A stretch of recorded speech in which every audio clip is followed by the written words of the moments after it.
නේද? දැන් ගිය සතියේ A level result ආවනේ. ළමයි 11 දෙනෙක් වගේ හිටියේ. B දෙකක් තියෙනවා. ඊළඟට C තියෙනවා පහක්. හරි C පහක් තියෙනවා.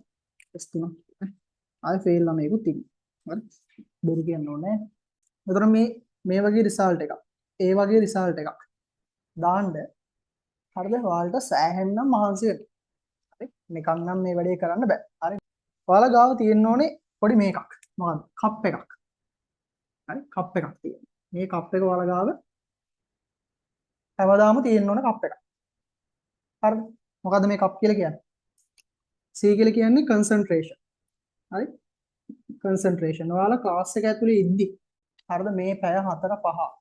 හරි පැය 4:00මාර 5 ක්ලාස් එක ඇතුලේ ඉද්දි උපරිම අවධානයෙන් ඉන්න ඕනේ. හරිද? ෆෝන් එක රෙකෝඩින් එක දාලා ඉවර වෙලා නැත්නම් ක්ලාස් එක දාලා ඉවරලා එහෙම ඇවිදින්න යන්න කට්ටියත් එක්ක කතා කරන ෆෝන් එක චුට්ටක් ඔබන්න. ඒ වගේ දේවල් බෑ. පැහැදිලිද? ඔයාලා 100% මේකේ අවධානය තියාගෙන ඉන්න ඕනේ. මම අඳින රූප සටහන් මොනවද? මම මේ රූප සටහනක් පැහැදිලි කරන්නේ කොහොමද? යම්කිසි තියරි කොටසක් පැහැදිලි කරන්නේ කොහොමද?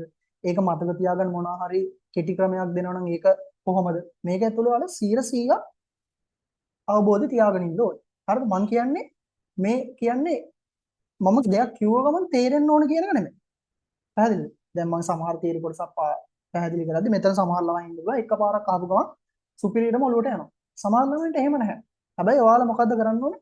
ඉස්සරලා හොඳට අවධානය තියාගෙන ඉන්න ඒක අහගන්න. හරිද? ඔයාලට ඒක තේරුම් ගන්න දෙතුන් පාරක් යන්න පුළුවන්.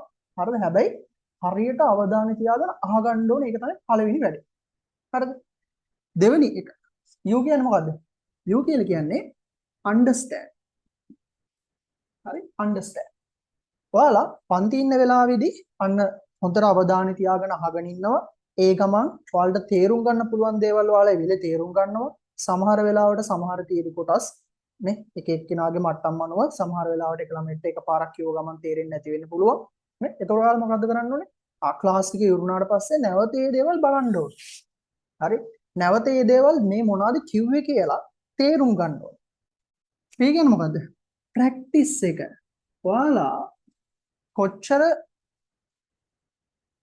තේරුම් ගත්තත් කොච්චර අවධානයෙන් හිටියත් ඔයාලේ තීරි කොටස කොච්චර තේරුම් ගත්තත් ඔයාලා ඒක ප්‍රැක්ටිස් කරලා නැත්තම් ඔයාලා ප්‍රශ්න කරලා නැත්තම් MCQ කරලා නැත්තම් ඔයාලා ස්ට්‍රක්චර් ප්‍රශ්න කරලා නැත්තම් ඔයාලා එසේ ලියලා නැත්තම් හරිද එක්සෑම් එකට ගිහිල්ලා සුපිරි රිසල්ට් එකක් නම් බලාපොරොත්තු වෙන්න එපා. හරිද? අනිවාර්යයෙන්ම බයෝ කරද්දි මේක බයෝ වලට විතරක් නෙමෙයි අනිත් හැම සබ්ජෙක්ට් එකකටම තමයි ඔයාලා පුළුවන් තරම් පාස් පේපර්ස් කරන්න. හරිද?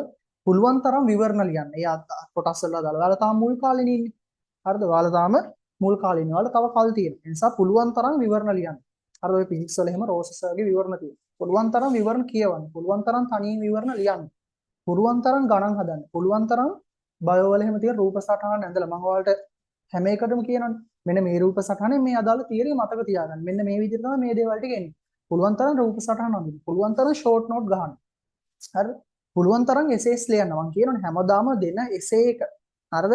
ඒකවත් එවන්න නැති ළමයි ඉන්නවා. හරිද? එහෙම කරලා බෑ. මේක ඔයාලට තේරෙනවනේ.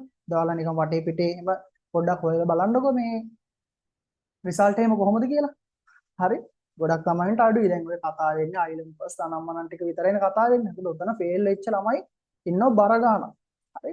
ඔයාලා දන්නවා දැන් ඔය එක්සෑම් ලිව් එකෙන් හරිද? F3 ඒ කියන්නේ සබ්ජෙක්ට් තුනම දැක්කත් දන්න ඔයාලා නිවුස් එකක්. සබ්ජෙක්ට් තුනම ෆේල් ළමයි. හරි? සබ්ජෙක්ට් තුනම ෆේල් ළමයි ඉන්නවා 30000කට වැඩි. හැමතිස්සෙම කරන දේ හරියට අවබෝධයෙන් ඉගෙන ගන්න. ඊට පස්සේ හොඳට තේරුම් ගන්න සහ හොඳට ප්‍රැක්ටිස් කරන්න. ඒක තමයි වැදගත්ම දේ. හරිද? සර් ඇවිල්ලා කොච්චර මේ ක්ලාස් එක ඇතුලේ දඟලලා උඩ පැනලා ගණන් හදන විදිය කියලා දීලා උඩ පැනලා මේක තියරි ඔලුවට දාලා කෑ ගහලා හරි ඒව මොනවා කරත් වැඩක් නැහැ. ඔයාලා මේක ගිහිල්ලා ප්‍රැක්ටිස් කරන්න නැත්තම්. හරිද? ඔයාලා මේකට අදාළ එසේස් ලියන්න නැත්තම්. ඔයාලා මේකට අදාළ ගණන් ටික හදන්නේ නැත්තම්. ඔයාලා මේක ආයි ඊළඟ සතියේ නම් ඇවිල්ලා පන්තියේ පොත පෙරලා ගන්නේ කොච්චර හොඳ සර්ගෙන් ගියත් හරිද? ඔයාලට හරියන්නේ නැහැ. ඒ නිසා පුළුවන් තරම් මහන්සි වෙන්න රිසල්ට් එක. හරි? පුළුවන් තරම් මහන්සි වෙන්න රිසල්ට් එකට.